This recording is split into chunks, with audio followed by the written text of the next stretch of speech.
Mykola Tolmatchev est un artiste que j'ai eu la chance de rencontrer en 2014 lorsque nous étions tous les deux étudiants. Passionné d'histoire de l'art, j'ai tout de suite vu dans ses œuvres les innombrables références, souvent amusées, souvent cachées, aux grands maîtres comme Ingres, comme aussi Félicien Rops ou d'autres dessinateurs, peintres très figuratifs de la période allant de la Renaissance au début du XXe siècle. Ce qui m'a tout de suite frappé dans les créations de Mykola, c'est non seulement sa technique,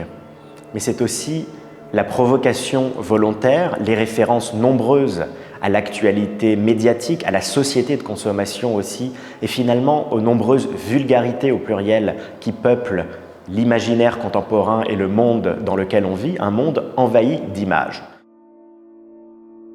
Et je crois que ce qui est d'autant plus émouvant, et peut-être même perturbant pour certains des visiteurs de cette exposition, c'est que nous avons réussi ici à réunir pour la première fois plus d'une soixantaine d'œuvres qui représentent à elles seules plus d'une décennie de création chez Mykola.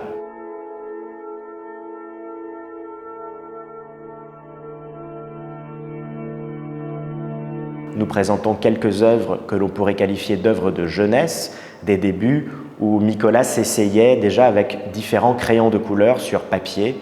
L'aquarelle, c'est désormais la technique à laquelle il fait appel naturellement pour des œuvres qui sont parfois de petites dimensions, mais aussi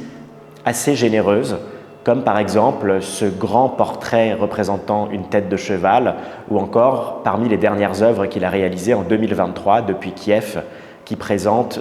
des portraits masculins, parfois vus de dos. Il a aussi fait toute une série regroupant des vues de ciel, avec des nuages parfois découpés, parfois saisis dans leur intégralité, mais jamais anodins, jamais innocents.